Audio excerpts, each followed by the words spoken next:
here on Wake Up Call with Dan Tortora is the Fantasy Football Power Hour. It's brought to you exclusively by the Wildcat Sports Pub, the fantastic team at the Wildcat, led by Danny Tome. And I can't thank the Wildcat enough for all the love and support and the belief in what I do and how I do it and why I do it. So thank you to Danny and thank you to the entire team at the Wildcat Sports Pub. I appreciate you tremendously. So thank you for your positivity and thank you for your goodness and everything that you brought forward. I really greatly appreciate that. And with that being said, inside of the Fantasy Football Power Hour, it's Thanksgiving. And I love this. I love when we get to do the Thanksgiving show. And I don't know if I've ever called it this before, but I'm calling it now. The 3 games we get on Thanksgiving, I'm calling the Turkey Day Trio. I don't know, it hit, and I'm going to keep it. So the Turkey Day Trio we're going to get into.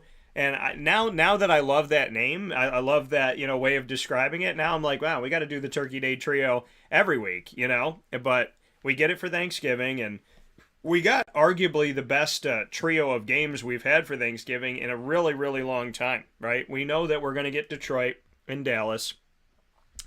People say, why did Detroit and Dallas get to do it?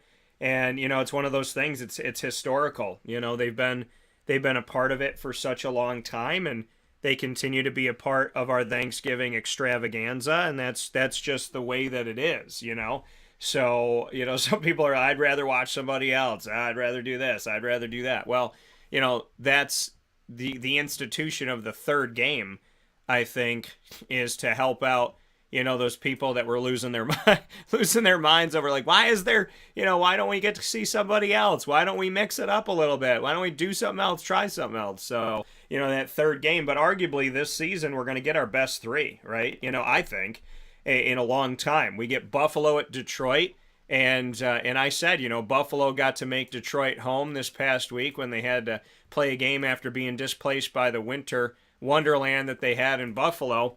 And now they get to make it home, maybe arguably once again, right? Because they're playing Detroit. So I said, figuratively and literally, maybe they get to make it home again, meaning maybe, that win that they had in Detroit when they had to play there, maybe they'll be making Detroit home again by taking down Detroit in Detroit. And I think that's got a good chance of happening. Now, Detroit has been a team that is very much an enigma. You can't really figure out who the heck they are or who they're supposed to be because they have continued to change, right? Sometimes you see them go up against certain teams and you say, okay, that was good and that was good. Well, that didn't work out. Well, this worked out. And, it's just Detroit's one of those teams where it's hard to really figure out who the heck they are if they know who they are at this point because they're winning some of these games and they're feeling good. And then you say, okay, I'm going to pick them to win this game. And then they get blown out. And then you say, okay, well, I don't think they're going to get this one. And then they end up scoring 30-plus points and finding a way to get it done. So they've been a tough team to kind of figure out at this point.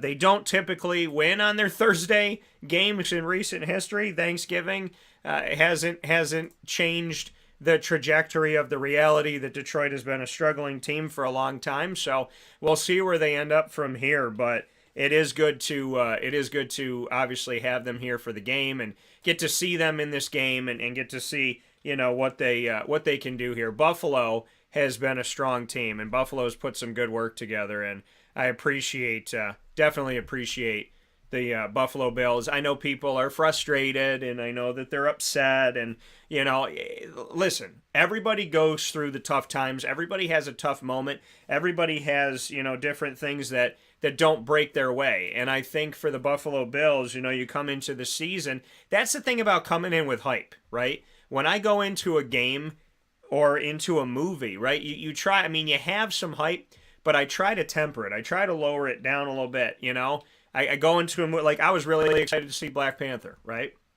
So ecstatic to see Black Panther, but I was saying to myself, like, don't have a lot of expectation, don't think a lot about the movie, just kind of let it be what it is and see what they bring forward to you because you don't know what you're going to get. And I didn't want to get my hopes up and then the movie's not great, right?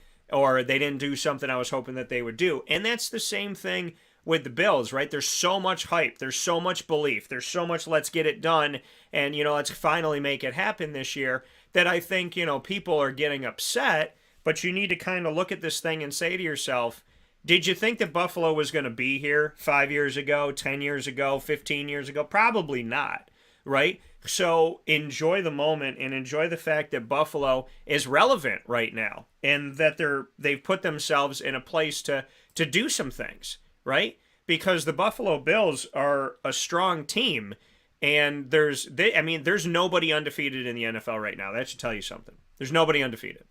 So, looking at this and just what that means for the entire country this year, it's that the doors are wide open, right? You got your reigning national champion Rams, who look like garbage. You have, and that's just reality. So, they look terrible. You got Jimmy Garoppolo stepping in again, doing well for a San Francisco team that never seems to truly appreciate what they have with him in recent history. But here he is once again getting the job done, right? You got Geno Smith doing some things in Seattle and keeping them relevant, which a lot of people, including myself, didn't think was necessarily going to happen. So this has been a really, really interesting season. And then Philadelphia. Who would have thought Philadelphia was going to be the last undefeated team? Really? Come on. And anybody that says, oh, yeah, I thought that, Dan. Okay, well, show me the tape.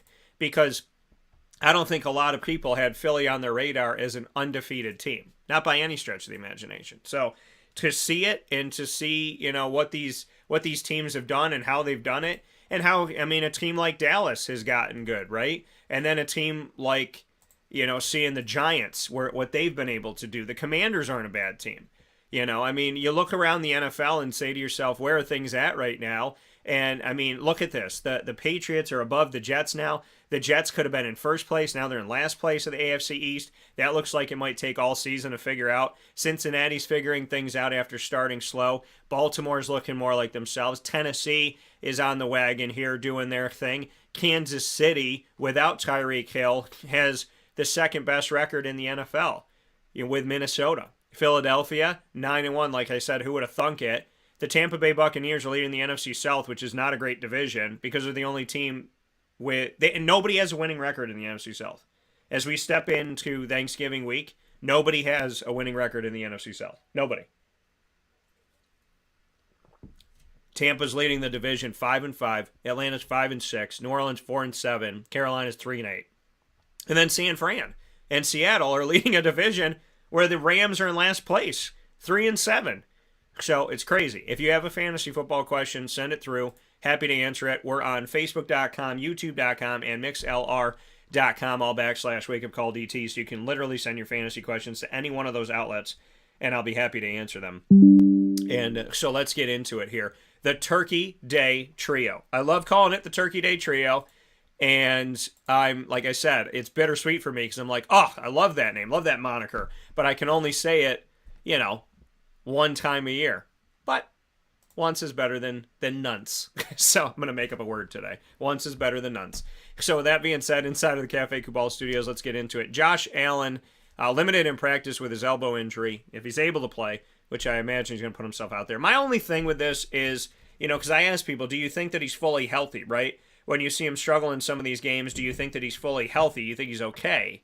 And, and I was talking to somebody, they were like, yeah, I think he is. I think he's all right. But you got to be careful with him, with anything, that if he's not 100% and he's playing, you just have to be really, really careful that you're not mishandling him and having him play. Because if he's playing injured and playing injured and playing injured, for example, Julio Jones, I always go back to that example. They played Julio, got an ankle injury, got a foot injury. They play him for 3 weeks, questionable. 3 weeks, questionable. And then you keep going, and eventually he'd be out. You don't want to lose Josh Allen at the end of the season. You don't want to lose him in playoff time.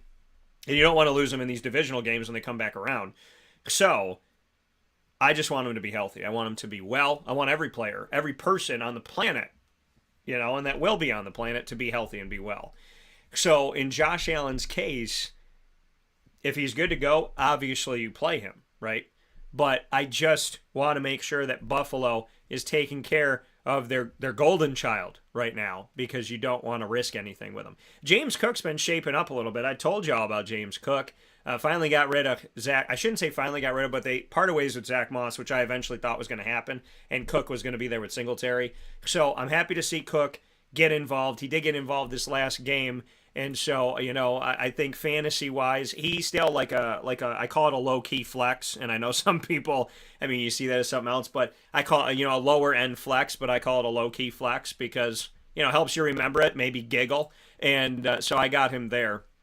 But in this last game, he had 11 carries. Singletary had 18 carries. They both had 86 yards. Cook did more with less. 7.8 yards a carry. Singletary, 4.8 yards a carry. Singletary had the touchdown. But him and Cook, like I said, 86 yards and getting not involved in the passing game, but definitely running the ball as a tandem here, and I like that. George has a question that came in here. George, just to let you know, I can't remember if you've joined or not. So, George, anybody that comes on here to any one of our outlets, and George, you're on YouTube, make sure you join our YouTube channel. So while you're here asking the question, happy to answer it, and just go ahead and click subscribe while you're here with us on YouTube. We'd love to have you as a subscriber, and obviously, you get notified when we go live. George said, "I know kicker questions are boring." George, no question's too boring. No, I don't believe in that. So, but I've got two studs in Myers on Seattle and Sly on Washington. Which one would you start this week? Good question, George. I don't know if I have ever been asked a kicker question, so I can appreciate that. And appreciate you asking me that. So, Sly, or that's a good question.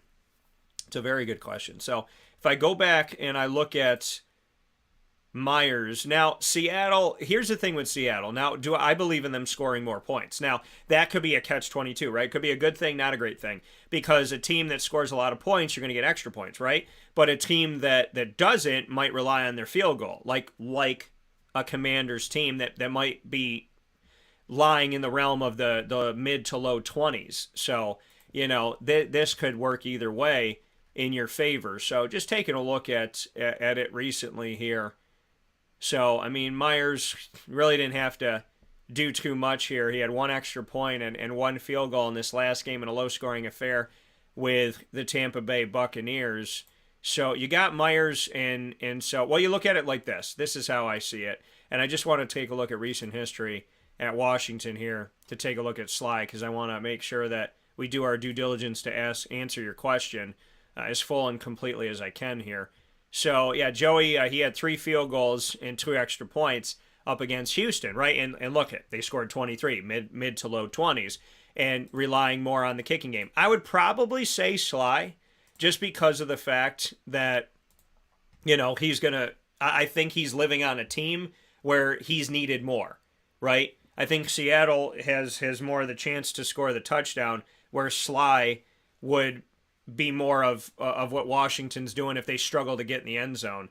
So looking at who they're playing this week, which is obviously another component of this, Las Vegas is playing Seattle, and this could go one of two ways. This could be a really good game, or it could be a very trying game that could be in the low scoring, because Vegas is such an enigma this year. And then as far as Washington goes, they're playing Atlanta. So he said was leaning Sly because he's against Atlanta. Falcons tend to keep games close. Yeah, and Atlanta doesn't really play a lot of defense. So I think looking at the matchup and looking at the fact that I think Washington will lean more on their kicker, I would say go with Sly. And like I said, if you haven't joined us here by subscribing, we'd love for you to subscribe, George, and would appreciate that very much. So thank you for your question. Like I said, might be the first kick. I don't know if it's the first ever kicker question, but I know it's one we haven't gotten in a while. And George, with subscribing, also, if you want to write here in the comments section, let me know where you're from. I always love to know where people are from. Shout out your state or your country, because I always love to find out where people are hailing from that are watching and listening to the show. So Josh Allen, yes. Devin Singletary, yes. James Cook, not a bad flex for you, and they're playing the Lions, so I do like that too. Stephon Diggs, Gabe Davis. I shouldn't have to tell you, but I will. By the way, you see me do this on the show a lot, drinking up my Monster here. Drink responsibly with these, right? Because they do have energy in them, but I like to drink the zero sugar ones, and my favorite one is this one. the Ultra Paradise, because it tastes like if you took a bunch of your Halloween candy, not chocolate, but the candy, and threw it in a thing and melted it all together. That's what it tastes like. It's very good. So, but just, drink responsibly with it. Dawson Knox, I like him too in this. But a lot of Buffalo players I like in this game. For Detroit, I got to go Jamal Williams. And I know Greg's going to giggle when he sees this and all that good stuff. But, because Greg's always been talking up Jamal Williams. I wasn't sold on Jamal when he was playing in Green Bay. But listen, he's done enough. He's shown up. And I got to give credit where credit is due. You can't look back. What do you say? You don't hold somebody accountable for the rest of their lives and mistakes, that they made way back in the past, if they're working to change things. And not that he made mistakes. It's just in fantasy, I didn't really see the fantasy value. I see value in every human being. In reality, in fantasy, I didn't see the value of like, okay, yeah, I'm going to start that guy, right? But you got Justin Jackson, who comes over from the Chargers. He's getting involved with the Lions. Lions. DeAndre Swift is just not creating value for this team. Jamal Williams had 3 touchdowns on 17 carries. He's the workhorse. He's the back. He's the guy that's taken over. He's the one that deserves the credit. So play him. That's reality. Play the man. Jamal Williams, yes. Amon-Ra St. Brown, taking a look at, he's been leading the team. 8 targets, caught 7 of them, 76 yards. I would say that he's the other player that you play. I don't know if I'd have him as a 1. I wouldn't. Maybe a low end 2, high end 3. Everybody's playing this week, so unless you have injuries, you're not going to have teams on buys. So I do like Amon-Ra St. Brown in the game as well for Detroit. On the other side, and then so a lot of fantasy value in this game itself. And then going to the next Turkey Day Trio game, the Giants at the Cowboys. And like I said, going into the show, arguably this is the best Thanksgiving trio. This is the best Thanksgiving menu we've gotten from the NFL in a long time. And I'm going to be watching every single one of these games. So we're eating a little bit later this year. So the Lions game is going to be done before we even break bread. And that's probably a good thing, because normally I miss the Lions game because we're eating or I'm cooking or both. So I'm excited to see that game. For the Giants game, Saquon Barkley is worth the play, definitely, in this matchup. Saquon, I said it going into the season. If anybody's going to make Saquon look like Saquon, it's going to be DeAndre Smith, my guy, my friend of, a decade now, that I met when he was coaching the running backs at Syracuse. Somebody that I just believe in. He's made non-household names household names, and Saquon's a household name. So I said, if anybody's going to bring him back, it's going to be him. Now, he's coming off of a bad week against Detroit. He had 15 carries for 22 yards, so not great by any stretch of the imagination. Did catch 2 balls, but, Saquon overall this season, I don't want people to, oh my gosh, should I get rid of him? Should I drop him? The people that go crazy here. This man scored 6 touchdowns and in 6 different games. Rushing the ball. So we look at that of all the games that he's played in. And so he's had 9 games so far. He's scored in 6 of those 9 games. And he's gotten over 100 yards 4 times this season so far. He's also caught a couple balls out of the backfield. Not a ton, like 2 to 3 a game on average. So, PPR, he gives you a little bit of love. But I do think Saquon Barkley's worth the play. I wouldn't hide him on your team. And then, to look at Darius Slayton, in that receiving core when they got, it's so weird to me that they got rid of Kadarius Toney. They just drafted him last year and they let him go. But Wendell Robinson, who they drafted this year, got 100 yards, 9 catches and 100 yards. So 13 targets. Darius Slayton's getting targeted as well. I like Wendell Robinson as a flex guy for you, and Darius Slayton as well in this game. And then, on Dallas, I like Dak Prescott in this as a lower-end QB1. I don't have him as the highest-end QB1, but I do have him in the mix for this. And then you got to play CeeDee Lamb. You got to play Dalton Schultz. And I think you play Tony Pollard. Probably your running back 3 in a deep league, maybe your running back 2. I said he would eventually take the job from Ezekiel Elliott, and Zeke being injured and Zeke not being consistent, I think those two things are working against Zeke and for Tony, and I hope Zeke stays healthy because I want every man and woman out there to have a clear shot at getting out there and playing the game that they love. I think Tony Pollard was going to arguably take the job either way, but as of right now, with Zeke not 100%, it's kind of making it even more so. Tony has to play, but I do like Tony Pollard. I like the work that he's done up to this point, and I think we need to, pay attention to that. I think he's got a lot of fantasy value if you drafted him somewhere in the middle of your draft. Smart, right? 5.3 yards a carry in his last game in the blowout against Minnesota. Who thought that a Minnesota team with one loss is going to lose 40-3 at home? And Cowboys beat him 15 carries, 80 yards for Tony Pollard, and he was a leading receiver, 109 yards, 6 catches, caught all 6 balls thrown his way, had 2 touchdowns. Tony Pollard's a freak of nature, and again, another guy from Memphis, from the University of Memphis that I told you have to pay attention to. Not only do they send guys to the NFL from Justin Fuente and Mike Norvell, but they send a lot of running backs to the NFL, a plethora of them. So you got to play Tony Pollard. CeeDee Lamb, Dalton Schultz, not a bad bet to put out there as well. So I'd probably let that fly. And then so for the third game in the Turkey Day Trio, the rotator game that's not with Dallas or Detroit, we have New England at Minnesota. And New England, you would think in this game, has no shot. But in the games where I thought New England, it's kind of one of those things you learn over the years that when you think a team has no chance of winning is probably the game where they're going to blow somebody out or just win the game in general, and you're going to be sitting here scratching your head saying, how did I not see that coming? Well, I don't think a lot of people, saw this New England team being great this year. I think people look to Buffalo and maybe Miami. So, and the Jets have played better. Everybody's got a winning record in the AFC East. Nobody has a winning record in the NFC South. And Tom Brady's in the NFC South. So says something to you when his old team has a winning record and is not at the top of the division, and then look at the division he's in right now, and they're just, pushing to get to 5-5 at this point, which is what they are. In this game, Ramondre Stevenson, Damian Harris are both healthy. I think these are flex guys for you. I would tell you to play either or. And so, if you have them both, there's going to be some value, but they might eat at each other. So I don't want you to hurt yourself on that one, but I do think both of these guys are worth the play. Jacoby Myers and Hunter Henry help you out in some PPR love as well. Jacoby Myers, one of those guys that's not going to be flashy in the grand scheme of things. They struggled to score in this game. 10-3, they beat the Jets in recent history here, but Jacoby Myers caught 4 balls, and Ramondre caught 6 out of the backfield, and Henry only caught 1. But, Ramondre Stevenson's getting the majority of the carries, almost twice as many as Damian Harris, 15-8.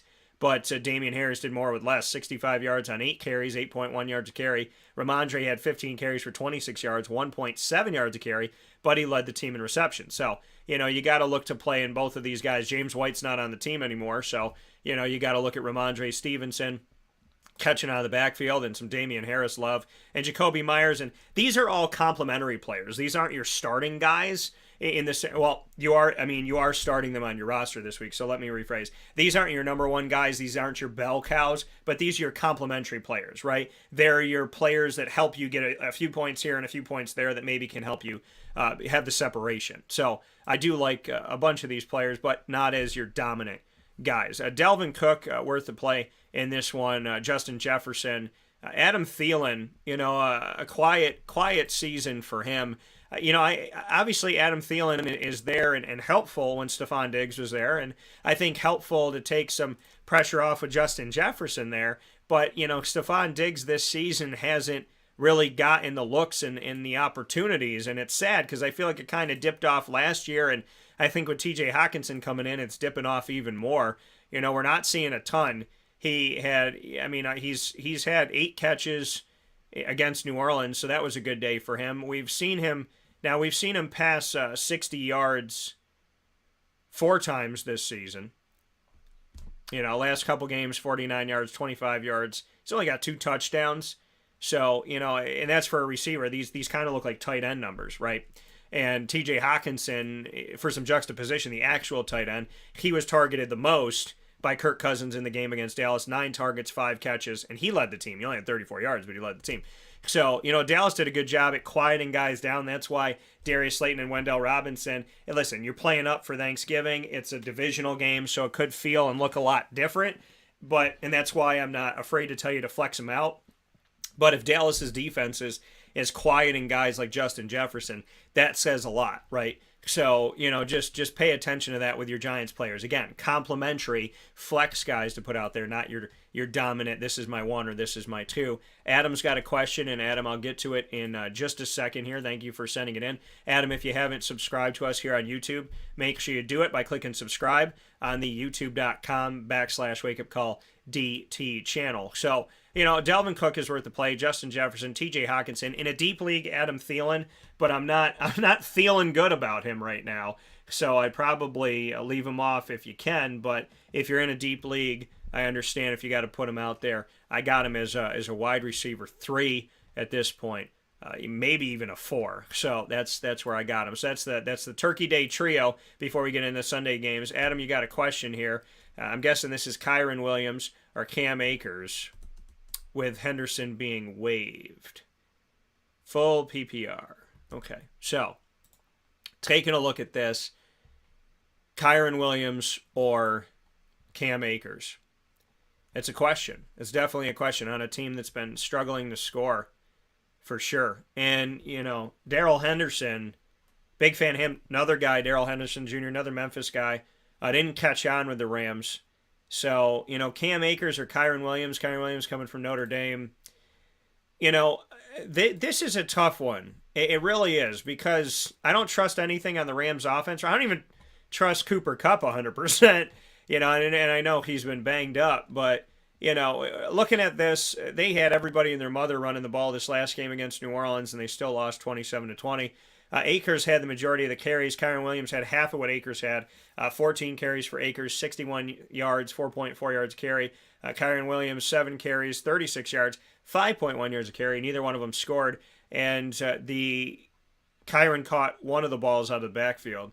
Yeah, Tutu Atwell, who I covered at Louisville, he came on and he's trying to help this team out because Allen Robinson, again, not being a dominant force, not a number one guy, and not filling in like Odell did on the Super Bowl team, to be completely honest. I don't think Allen's been that true number 2, so that's been tough. So between Cam Akers and Kyren Williams, I'd probably say Akers. I mean, listen, this is the guy that I think that they've put more weight into, so I'd say that, can't trust the passing game at all. You're right. I think the only thing I think the only thing they will try and be able to do is run. So, Adam, I think in looking at their game, they're playing Kansas City, right? And Kansas City has been known to give up some things. So, I would say Akers if I have to choose between the two.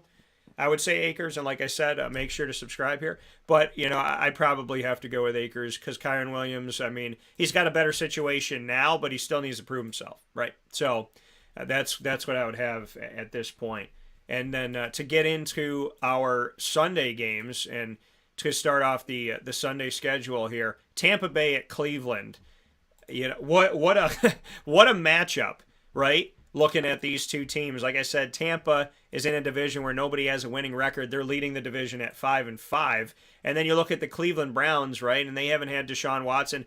How this was just, if it pays off in the long run, we shall see. But as of right now, you're kind of scratching your head of why did they make this decision to bring him in, knowing that this has really been a team that hasn't done much of anything. They're 3-7, right? They can run the ball, but you get rid of Baker Mayfield to pick up a guy that you don't know if he's going to be suspended, and then he gets suspended, and you don't have him, and by the time you get him, you might be totally out of the playoff picture. So, they definitely put a lot into this, and I don't know how that's going to work out in their favor, right? So he's suspended until week 13. That game's at Houston. Ironically, the team that drafted him, and a team that's horrible right now, even more horrible than Cleveland. So, for Cleveland in this matchup, well, let me go to the away team first.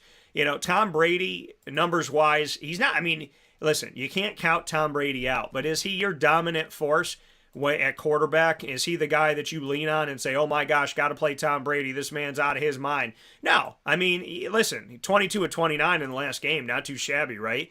But we look at what he's done. Typically he's throwing 1 touchdown a game. We look at all the games he's been in this season, and of all the games that the team has played, 10 games up to this point at 5-5, he's got 1, 2, 3, 4, 5, 6, 7 of the 10 games, he's only thrown one touchdown pass. So he's a QB2 for me. He is. He's a QB2. And at this point. And that's how I look at it. I don't have him as my starting guy. Leonard Fournette is questionable with a hip injury. If he's able to go, you got to look to him. Keyshawn Vaughn, the guy that they, yet another guy on this team historically, there's been other guys in that seat with Tampa Bay where they're not like respected, right? But when they need them, they lean on them. And, I think that's the Keyshawn Vaughn situation now. He might get some play here, especially against Cleveland as a flex guy, but Rachaad White's the guy you play. Mike Evans, Chris Godwin, got to play them both. Cameron Brate, I got him as a lower end tight end 1. He's got Tom Brady, so that's helpful, but, he only caught one pass, targeted a couple times. The ball is still going through Godwin and Evans at this point. So, and Julio Jones is getting involved in the end zone, so not a bad play to put Julio out there, to look at that as well.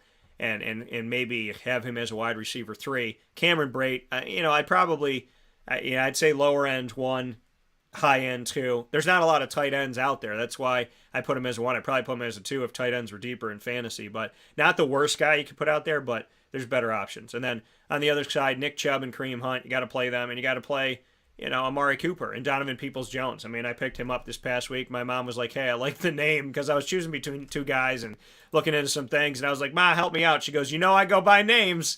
So, I would probably go with Donovan Peoples-Jones as well. Help you out in some PPR and getting you some yardage, And to look at him in the last game, Donovan Peoples-Jones for the Cleveland Browns. Listen, Amari Cooper, this is a team that's been looking for their number 1 and number 2 receiver for a while. Odell and Jarvis Landry, 2 number 1s. They didn't get it done there, but Peoples-Jones had a touchdown and 61 yards, and Amari Cooper had another 100-yard game, 113 yards and 2 tutties against Buffalo, against a good team. So, got to give credit where credit's due. He's had 100 yards in 4 of his games this season. Speaking of Amari Cooper, at least 100 yards, and in 2 of his last 3. So, good stuff for that, and I definitely appreciate that. So we'll see. Tampa's got a good defense, but I do like them both.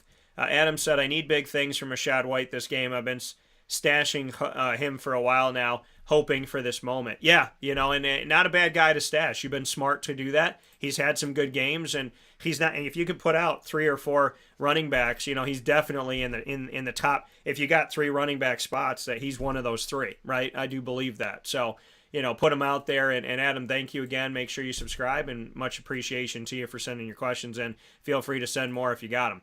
So next up here that we have for the Fantasy Football Power Hour, proudly presented by the Wildcat Sports Pub, 3680 Milton Avenue in Camillus, New York. Make sure you come out there. If you're in the area, driving through the area, flying into the area, come to 3680 Milton Avenue in Camillus. Perfect place to watch all the games. Fantastic food. A lot of great stuff. Great atmosphere. Great for the kids. Great for the families. Great to go on a date. Bring mom and dad.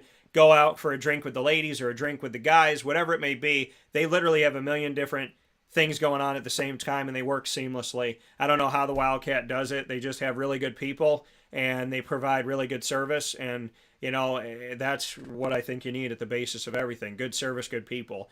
And, so I appreciate them, led by Danny Tome. Head out to the Wildcat. And if you're going to be at home, then for takeout and delivery, get in touch with the Wildcat. 315-487-2222. So next game we got up Cincinnati at Tennessee. This is going to be an interesting game, right? Because Cincinnati's finally catching on here, as I said earlier. And Tennessee is as well. 2 teams that started off kind of, a little sluggish, and now seeing their offense blossom here. Joe Burrow is worth the play in this one. Mixon, concussion, questionable return, God willing he does. If he doesn't, Samaje Perine is the guy to look at putting out there for you, but running back 3. Jamar Chase, he's questionable with a hip injury. T. Higgins stepped up in a big way. In games like this, T gets to be the number 1 guy again. So you got to play T. Higgins. Watch on Jamar Chase. If he's able to go, then put him out there. And, Hayden Hurst, kind of up and down. I got him behind Cameron Brate, or maybe just right on the same line as Cameron Brate. But, Joe Burrow, yes. T. Higgins, yes. Watch Mixon and Chase on the injury report. For Tennessee, Derrick Henry, you got to play him. Dontrell Hilliard, another guy, I said, hard to keep off, because if you looked at his college numbers, you put him behind Derrick Henry, but can you really not play him even though he's a rookie? And they've been playing him. They've been finding spots for him, and I like that. And really the backfield's what I like. And then Austin Hooper, you know, look at him as well. I mean, he's getting involved more in the offense now. Got a pair of scores in the last game, so I do like Austin Hooper in the mix of things here. Next game we have up to talk about is going to be Houston at Miami. Houston is just terrible, and Miami could have been undefeated at this point if Tua had stayed healthy throughout. I mean, how Miami's gotten better, and all those people coming into the season, you know, crying and moaning and complaining about Tua Tagovailoa, and now, you know, seeing what he's doing. I mean, and how many of those people deleted their tweets, right? And, you know, I didn't say that, but yeah, you did. So, you know, I think for Houston, Dameon Pierce is really the only guy I look at. Brandon Cooks, if you got to go wide receiver 3 or 4, maybe you look at a guy like him. For Miami, I like Tua in this game, especially because of who they're playing. I like Jeff Wilson Jr., who they brought in from San Fran. And Tyreek Hill, Jalen Waddle, healthy, ready to go. Thankful for that, so put him out there. Mike Gesicki, not getting involved as much. Maybe he will more in this Houston game, so I got him as a lower-end tight end 1 in this matchup. Next game we got up here, Chicago at the Jets. Chicago, you know, looking at their situation, they said this might be a day-to-day thing or a season-ending injury. So they're staying hush-hush. They're like being Syracuse right now when it comes to don't tell anybody what's going on with Justin Fields, right? So, you know, this morning as we take a look at it, and I like to do it instantaneously while we're live, you know, Justin Fields' injury update here, we'll see. You know, bizarre injury confusion within the last 24 hours here. So, you know, uncertainty. Looking at him, his shoulder, his dislocated shoulder, and the significance of the injury, he was carted off the field at the end of the game, and it was reported by Ian Rappaport he had a dislocated shoulder. Now, and then Pro Football Talk said it wasn't dislocated. Now, I can't speak to any one of these because I haven't talked to them, so, you know, to me it's hearsay that one says this and one says that. I'm just giving you the information. And head coach Mike Eberflus said that he's day-to-day during his press conference, but didn't say that it could be season-ending. So, I mean, think about that. Day-to-day and season-ending are two wildly they're total ends of the spectrum, right? I mean, there's complete health and there's season-ending. Day-to-day is, you know, okay, so here's complete health, here's day-to-day, here's season-ending. Two ends of the spectrum here. And so no clarity on where he's at. So we got to watch it, right? Stay close to it and try to figure this thing out. But as of right now, if he's unable to go, it's Trevor Siemian. So they're going to run the ball. And David Montgomery is the guy you got to look to. Khalil Herbert is out, could be back week 16. So I would say David Montgomery. And backup quarterback, go to the tight end. Cole Kmet's been getting involved with Justin Fields, but, you know, Cole Kmet, I'd put him out there potentially for you, and David Montgomery. But just watch the Justin Fields things. On the other side of it, you know, you got James Robinson and Michael Carter. James Robinson, they bring him in, total lopsided trade, worked for the Jets, doesn't work for the Jaguars. I like ETN, but now you got nobody with him. So I don't find that to be good at all. The Jets are coming off a horrible game. And by horrible, their leading rusher was Zach Wilson. So Michael Carter got 8 carries, James Robinson got 7, and the Patriots shut him down. Michael Carter, 19 yards on 8 carries, 2.4 yards a carry. James Robinson, 7 carries for 10 yards, 1.4 yards a carry. I felt that because he's on my team. Michael Carter caught 1 pass for -2 yards. So, you know, in this game, though, I mean, you're playing the Chicago Bears. So Michael Carter, James Robinson, I mean, they're both splitting the carries, so I got them as flex guys. Probably your running back 4 in a deep league, your running back 3. Garrett Wilson is worth the play. And he's been doing some good things, Wilson to Wilson. So I do like that. Starting quarterback to be determined, though, at this point. So, you know, is Zach Wilson going to be the guy? And that's another question that we look at instantaneously here. So, you know, not committed to Zach Wilson, not until he's done evaluating. That was a day ago coming from Robert Saleh, the head coach. So, we'll see, but you got to watch that too. So this is a situation where you got to watch both of the quarterbacks, who's going to be the guy. So I'd lean on David Montgomery, maybe Cole Kmet for the Bears, and then Michael Carter, James Robinson, probably flex guys for you for the running back room. And then Adam said, I picked up Derek Carr in case Fields is a no-go. Yeah, not a bad bet. also have Watson when he's back. So, yeah, smart. So, question for you, Adam, is Derek Carr the only quarterback that you have on the team besides Watson, or do you have another guy that's like your dominant starting guy? I'd love to know that. Atlanta at Washington. Let's jump into this. I talked about this game a little bit before we take a fast break. Let's get into Atlanta at Washington here in the Fantasy Football Hour, proudly brought to you by the Wildcat Sports Pub, 3680 Milton Avenue, Camillus, New York. Make sure you get out to them. 3680 Milton Avenue in Camillus in the Home Depot Plaza, and you can also get in touch with them by getting takeout or delivery, 315-487-2222. That's 315-487-2222 for the Wildcat. So get in touch with them that way as well. So big ups to the Wildcat Sports Pub, and much love, as always, for being connected with us, and we appreciate them. Pretty much 7 years of working together. So big shout out to Danny Tome and the team. Atlanta, in this game, you're playing Washington. So, Cordero Patterson, Tyler Algier, they've shown that they can work together. I do like that, and they're using them both. Kyle Pitts is out, so Parker Hesse is going to be out there for the team. We'll see what that's going to look like, but I like Drake London a little more in this game because of that situation, even though he's been quiet recently. But Cordero Patterson, Tyler Algier, I like them in this matchup. For Washington, looking at Brian Robinson Jr. as a flex for you, Terry McLaurin as a starter for sure. I like him here. And Logan Thomas, Atlanta doesn't really play defense, so maybe you look to him as a mid-range tight end one. Not a bad bet for you this week. So there is some value here. There's value in Marcus Mariota and Taylor Heineke too, but hopefully you got somebody else to put in their place.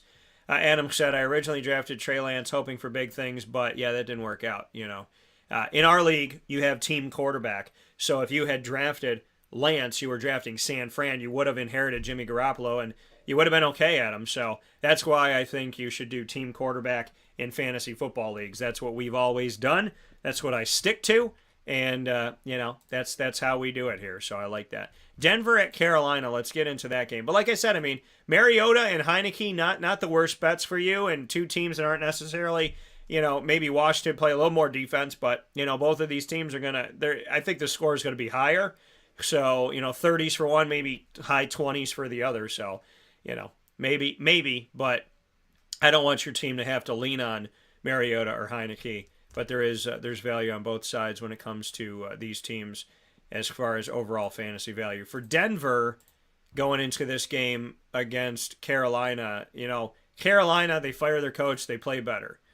Denver's 3-7, they're struggling. Carolina's 3-8, right? I would say someone's going to win this game, but you can tie. Javonte Williams is hurt, and they let go of Melvin Gordon. Surprisingly, Latavius Murray is the starting guy now. And I would start Latavius from Onondaga County, same place I hail from in the great state of New York. So, love you, Latavius. Appreciate you. Thank you for joining the show and being so good to me and some of our mutual friends. So, I would play Latavius in this one. And Jerry Jeudy is questionable with an ankle injury, which gives Cortland Sutton some more play here. Greg Dulcich, their tight end, might be a low-end tight end one for you in this game. And Marlon Mack might be a deep flex running back 4. On the other side of it, Sam Darnold is back to starting. It's been Darnold, it's been Baker Mayfield, it's been P.J. Walker. The only one that hasn't been is Matt Corral because he's been hurt at the beginning of the season. So what am I saying in all that? Play Dante Foreman, their running back. And so DJ Moore has been wildly inconsistent, which is why I don't like drafting him. He is on my team, and I really don't like leaning on him. Terrence Marshall, DJ Moore. I got DJ as a wide receiver 3 because of his inconsistency. Terrence as a wide receiver 4. Really, Dante Foreman is the value for you in Carolina. Next one, last 1 o'clock game, Baltimore, Jacksonville. God willing, I'll be on site on location for this game. Very excited to do that. 12 years of covering the Jaguars on site on location in some respect for the majority of that time. And thank you to the Jaguars organization for having me, as always. So in this game, you got to play Lamar Jackson. Kenyon Drake is going to be your guy here at this point with injuries and whatnot. So I'd put Kenyon Drake out there, probably put him as a running back 3 in a deep league. Maybe he'd be a low end 2 because of Baltimore running the ball. But Lamar Jackson, Devin Duvernay, 1 catch recently. DeMarcus Robinson, he was the leader. It's hard to lean on anybody here except for Mark Andrews. So I would say Mark Andrews, Kenyon Drake is a flex and Lamar Jackson. I think Jacksonville's defense has gotten better. I think Jacksonville is going to win this game. I think if their defense shows up and they can create some opportunities, cause some fumbles, get a defensive touchdown, I think they'll be in good shape here. I like Travis Etienne in the game. I like Christian Kirk in the game. Evan Engram, not so much when it comes to consistency. Zay Jones, good for PPR. So I do like Travis Etienne, Christian Kirk, and Zay Jones as well. So some value there. We're going to take a step aside for a fast break on Wake Up Call with Dan Tortora inside of the Cafe Kubal Studios. Smelling so good thanks to my Witty Wicks candle here, which is less than half at this point because I just can't stop keeping it on. I keep it on every show. Smells good, and you can go to wittywicks.com from anywhere and order from them online, and you can get their spin on the Advent calendar, which is called the 12 Wicks of Winter, with 7 exclusive new scents that are only available in this box and have never been sold before as candles at Witty Wicks. So these are 7 new candles out of the 12 in the exclusive box, and they are going to run out soon. So make sure you go to wittywicks.com or go straight to Witty Wicks on 190 Township Boulevard in Camillus, New York, for those of you in the community, and support local at Witty Wicks. We'll take a step aside for a fast break. We'll spin back around and do our 4 o'clock games, and we'll get into Sunday and Monday Night Football right after this on Wake Up Call with Dan Tortora, where sports meets life.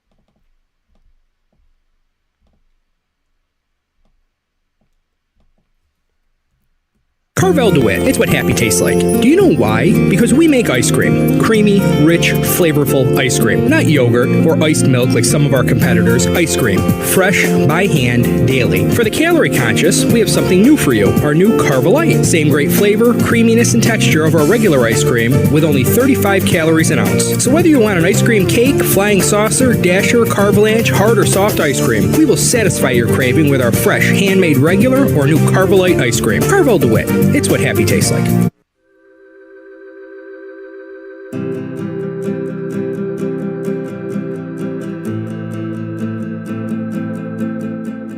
Cafe Kubal offers same-day local delivery of our products, offering no delivery charge for Onondaga County.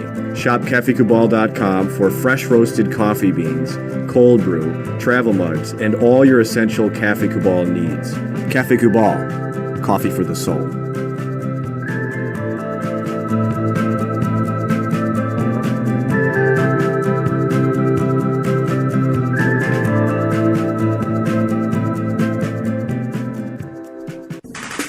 The Wildcat Sports Pub in Camillus, New York is located on 3680 Milton Avenue in the Home Depot Plaza. It is your family-friendly sports bar and restaurant. Folks, some sports bars aren't family-friendly. Some family-friendly restaurants are not sports bars. The Wildcat Sports Pub in Camillus, New York is proud to be both.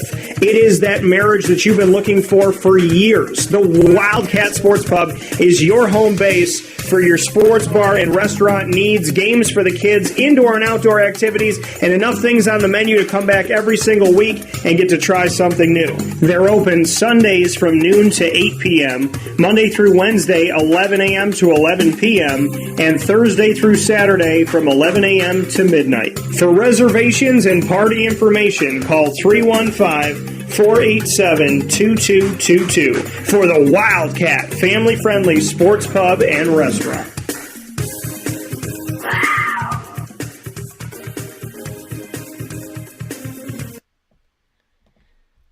Welcome back here to the Fantasy Football Power Hour. Not one of, not a, but the Fantasy Football Power Hour, proudly presented by the Wildcat Sports Pub on 3680 Milton Avenue in Camillus, New York. This is NFL Week 12 of the 2022-23 season. We're inside of the Cafe Kubal Studios, and we're smelling good thanks to our Witty Wicks candles. Get out to Witty Wicks today and go to wittywicks.com and get their exclusive box, the 12 Wicks of Winter. Very interactive, QR code, a lot of cool stuff going on with that. Get those so you're ready for December 1st. You open them as you go. They'll bring you all the way to Christmas Eve. It's a really, really cool idea that they had put together, in 7 exclusive candles of the 12 in there that have never been released before by Witty Wicks, and you can only get them by buying the 12 Wicks of Winter box. They're not available individually, so you got to buy the box, so make sure you do that.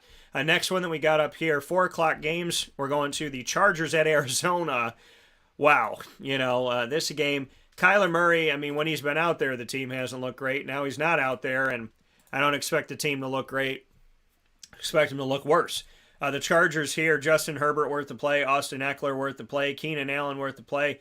Mike Williams is questionable, so watch on that. If he's unable to go, Josh Palmer has some flex value for you in fantasy. On the other side of it, Kyler Murray here, questionable for the hamstring. If he's unable to go, they're back to Trace McSorley and Colt McCoy. Believe it or not, Colt McCoy is still rocking and rolling in the NFL. Big shout out to him and his longevity. God bless him for that. So James Conner, he gets the value in this one for me, and maybe Trey McBride with your backup quarterback. And, looking at the fact the rookie coming out, arguably best rookie in the draft at tight end. So, we'll see what he could do here. But if you got your backup quarterback, that might be the guy they look to. And when Colt McCoy and McSorley played, McBride had a career-high 4 catches. So that leads to my point of when your backup comes in, they lean on their running game and their tight end. So, their checkdowns. DeAndre Hopkins, I would say, put him out there, but just watch the injury report here. Rondell Moore is questionable. A.J. Green still rocking and rolling here. Good for him. And he had 9 targets recently here by the backup quarterback, so he could be a good flex for you, especially if you're looking for somebody on the waiver wire or free agency. Las Vegas at Seattle. The Raiders have not played well, despite the fact that I think they improved the weapons that they have offensively. They haven't had a good season. They're 3-7 in this game. You look at this and they're in Seattle. So, I would say Josh Jacobs is worth the play. Amir Abdullah is still rocking and rolling. He's had his opportunities here with the Vegas Raiders as of late. They got rid of Kenyon Drake early on in the season.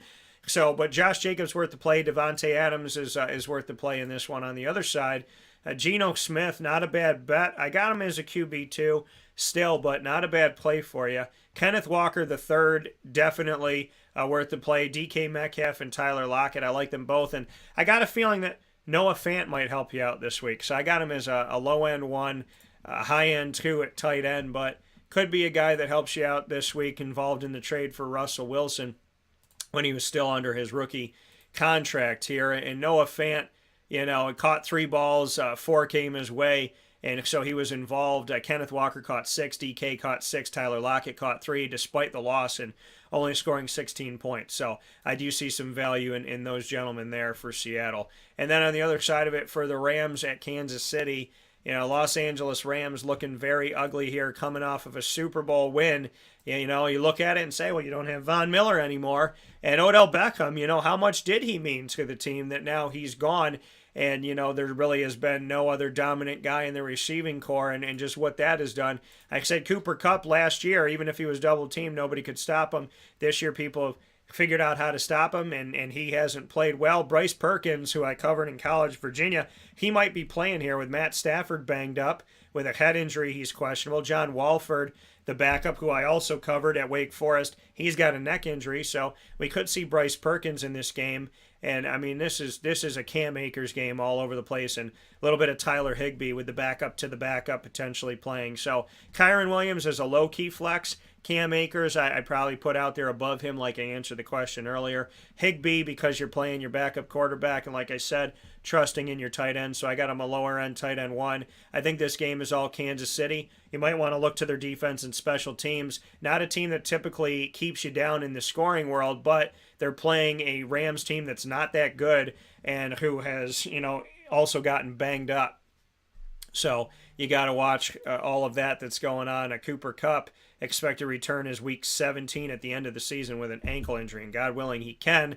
He's just going to be gone for a while.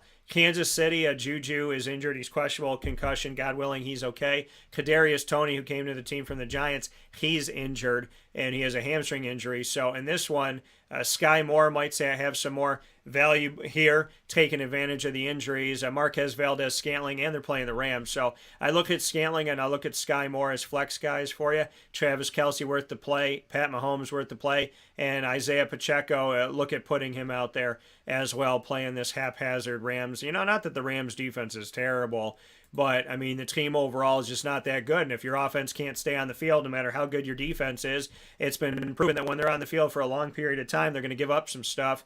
They gave up 31 to the Bills, 27 to the Falcons, and they gave up 24 to the Niners, 22 to the Cowboys.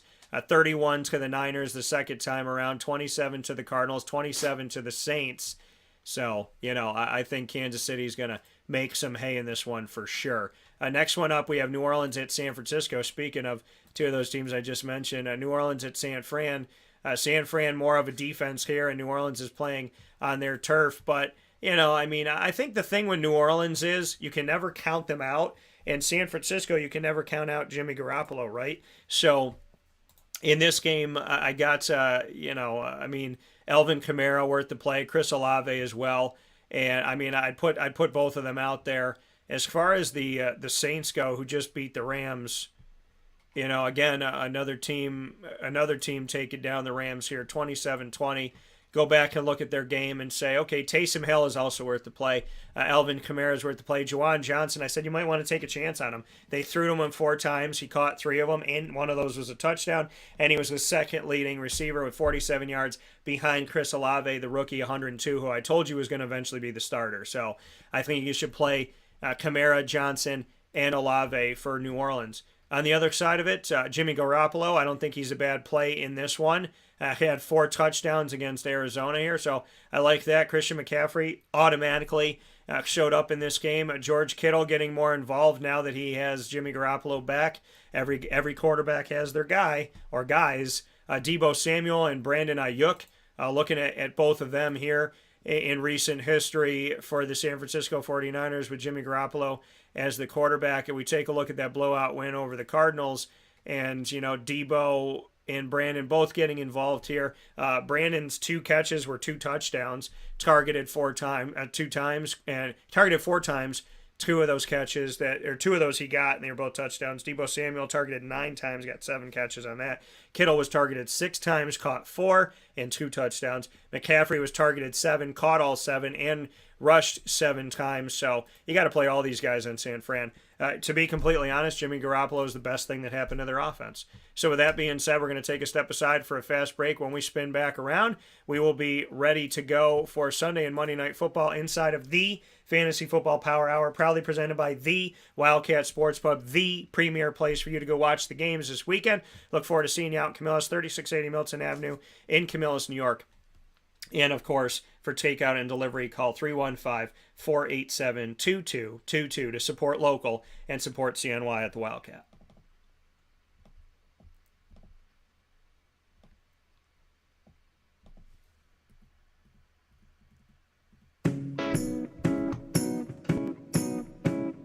In these unique times, there are those in our community that give us a sense of normalcy and positivity. Pizza Man on 50 Oswego Street in Baldwinsville has been here for you for over 35 years and is here now. Call 315-638-1234 or order online at pizzamanbville.com to bring those familiar tastes into your home. And remember to come see our monthly on-site broadcasts centered around the community and our Baldwinsville beats. Pizza Man in Baldwinsville. Any way you slice it, they are always here for you.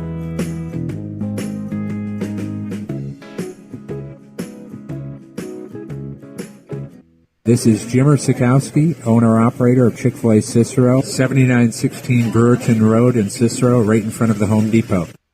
I had a deep feeling that God wanted me to do something bigger with my life and to help people, help others. I kept putting Chick-fil-A in my life, and I realized as I was going through the franchise selection process that positively impacting the lives of others was really core to what we do here at Chick-fil-A. First of all, it starts with the food. The food is brought in fresh daily. We bring in local produce. We prepare to order in the kitchen. We hand bread our chicken. We hand spin our milkshakes. It's great food. It doesn't taste like fast food. I think the second thing is the way people feel when they come in a Chick-fil-A restaurant. It's different. We try to treat people with intentional kindness here, which is very different and deeper than good customer service. And so I think it feels remarkable for most people to come in a Chick-fil-A restaurant. And then lastly, the impact that we try to have in the community is very different. It's a big part of the expectation of every operator of a Chick-fil-A restaurant is that they're active actively engaged in their community. They're a leader in the community, and they're making a difference. When they realize that what we're striving to do is to shine a little light in their life, that's a very, very different experience than you will have at any other quick service restaurant. And it's that remarkable experience that I think people will emotionally connect with. I'm George Townsend of Honda City with some good advice when buying a new car. The true cost of owning a new car is determined by the appraised value when you trade it. No vehicle appraises higher than a Honda. Next, look for low APRs and deep discounts. You also want low maintenance costs and great fuel economy. That's why my advice to you is to buy a new Honda. Looking pre-owned, visit our Honda Certified Used Car Center. Honda City, 7140 Henry Clay Boulevard, Liverpool, or HondaCity-CNY.com. It would be a pity if you don't shop at Honda City. Our corporate purpose at Chick-fil-A is to glorify God by being faithful stewards of all that's entrusted to us and to positively influence all those who come in contact with Chick-fil-A. And what became increasingly clear from our success in Cicero is that people love Chick-fil-A. And also I think we recognized that, we had a great opportunity to grow the brand and grow our platform. I felt incredibly grateful when I was selected to be a Chick-fil-A operator. I think what it's meant for me, what I've come to realize on a very deep level is that this is a calling for me. It's not a career. It's not a job. The Lord called me to be a Chick-fil-A operator and to use these restaurants to glorify Him and to positively influence other people. I'm blessed. I'm very blessed. Head to Chick-fil-A Clay on 3974 State Route 31 in Liverpool, New York. Welcome back here to Wake Up Call with Dan Tortora inside of the Cafe Kubal studios here where sports meets that thing called life. Appreciate you being here for the Fantasy Football Power Hour. Not one of, not a, but the Fantasy Football Power Hour you should be with every single week. And we do it all throughout the year. So it's not just that we do it, here, there, during the season. We do it all throughout the year. Fantasy football is a year-round thing, and we bring it to you here on Wake Up Call with Dan Tortora, where sports meets that thing called life, and always happy to do that and have you here for that. So please know that all year round, there is no off season of fantasy football, and we constantly bring you that coverage, and we love doing it. So with that being said, we have Sunday and Monday Night Football to take care of in this Thanksgiving week. The Turkey Day Trio starting things off, and moving into Sunday and Monday Night Football. Every team is playing this week for our holiday week. So Green Bay at Philadelphia. Normally this is a playoff game, right? Back in the day, you look at Brett Favre, Donovan McNabb. Oh yeah, great game. And now it feels different. Aaron Rodgers is still the quarterback, but hasn't been doing that well, and that diva situation is just not working out. And hopefully they can figure that out. They spent a lot of money on a guy who, seems to just have that prima donna kind of world right now. Not a bad quarterback, right? He's a good quarterback. He's a Super Bowl champion quarterback. But, this is a guy who sometimes, at least from the outside looking in, I can't say from the inside looking out because I don't know. But, sometimes he looks like he's on an island by himself. They just got beat at home against the Tennessee Titans. And in that game, Derrick Henry, the running back, threw 2 passes, completed both of them, one of them for a touchdown. Aaron Rodgers, 24 of 39, 2 touchdowns, no interceptions here.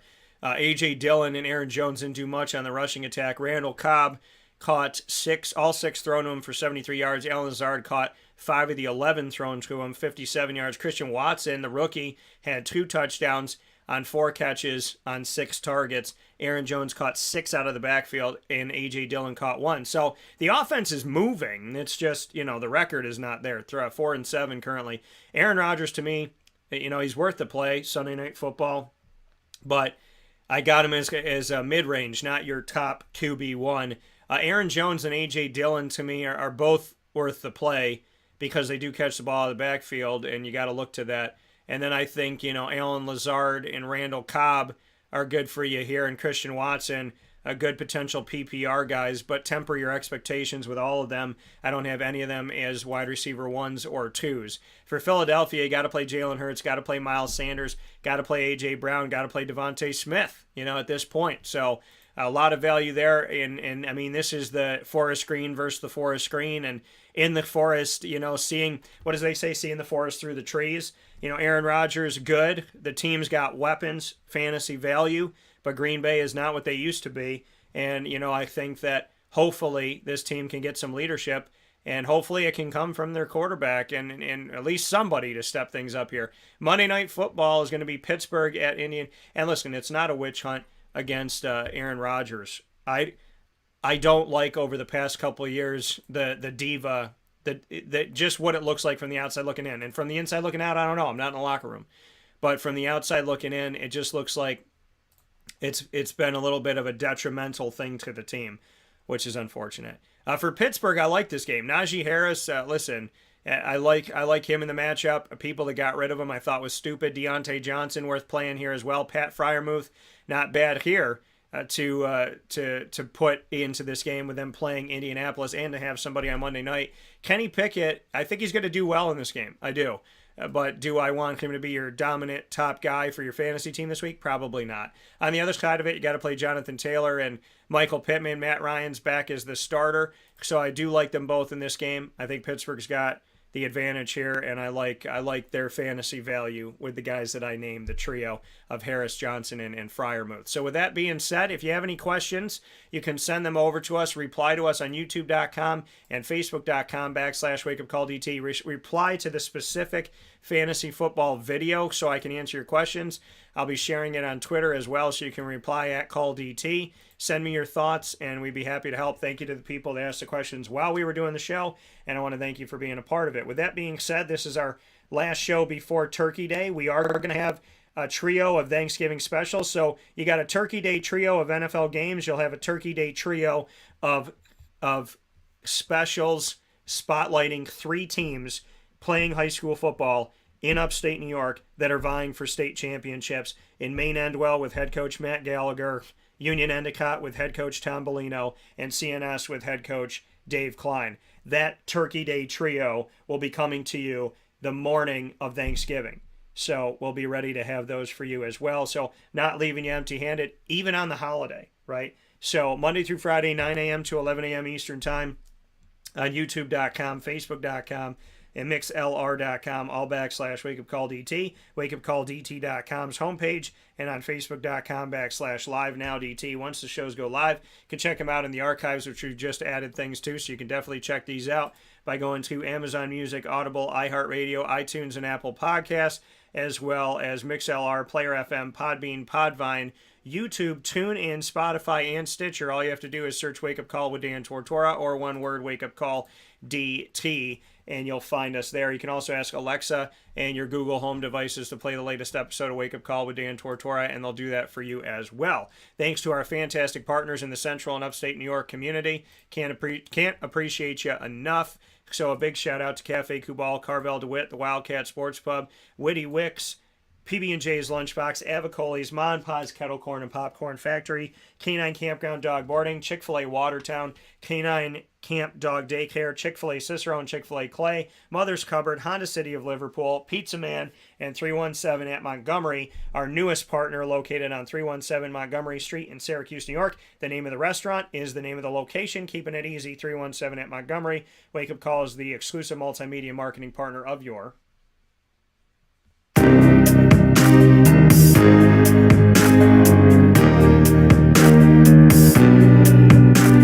Lemoyne College Dolphins. It is Face Up every single month on Wake Up Call with Dan Tortora. Tuning into your Dolphins like you did this morning. Every first and third Wednesday with AD&DT featuring athletics director Bob Moretti and myself, Dan Tortora, including our exclusive series on realignment and reclassification.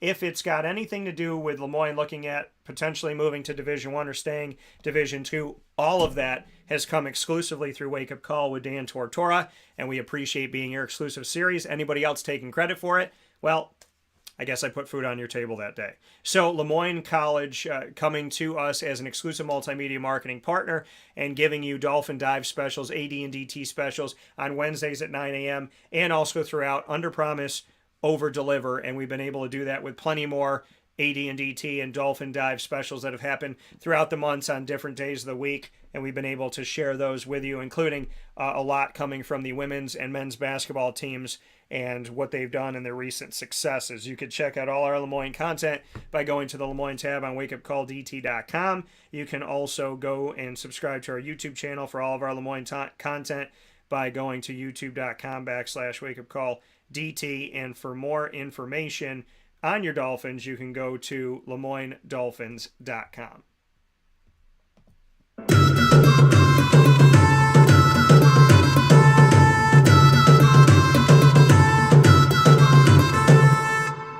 Wake Up Call with Dan Tortora is also the exclusive multimedia marketing partner of your Bryan and Stratton College Bobcats of Syracuse. The Bobcat Buzz comes to you all throughout the month, all throughout the year, every single month, all throughout the year. We're proud to bring you your Bryan and Stratton College Bobcats with plenty of specials with men's soccer, women's soccer, as well as men's and women's basketball, and their inaugural baseball team making history for the first time ever, going to be having a season coming up here in the new year. So check out all of our content with student athletes, administration, and coaches by coming to us on the BSC Syracuse tab on wakeupcalldt.com, the exclusive Bryan and Stratton page on wakeupcalldt.com, and of course on youtube.com, subscribing to youtube.com/wakeupcalldt. For more information on your Bobcats, go to syracuse.bscbobcats.com.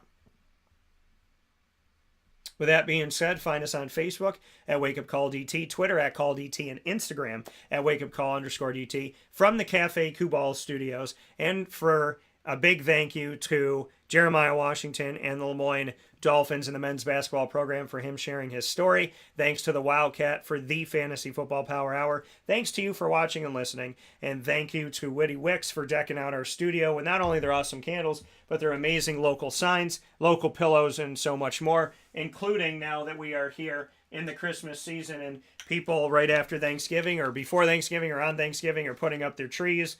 And you can actually hang these all year round because they're timeless. The upside down light that we have by Coleman's, we have our Syracuse Upstate in orange and blue, and we have our Upstate 315 New York, which is actually one of the logos that you'll find on a bunch of their apparel as well. So go and support. If you love Central and Upstate New York like I do, go out there. Witty Wicks has things you won't find anywhere else. They have a ton of local products and local centered spotlit products like these, and I love them. I put my money where my mouth is, and I'm more than happy to go out and support Witty Wicks because I love supporting our community. Go out to Witty Wicks today, show them some love, 190 Township Boulevard in Camillus, New York, and if you're out of town, you can go to wittywicks.com. With that being said, I appreciate you all.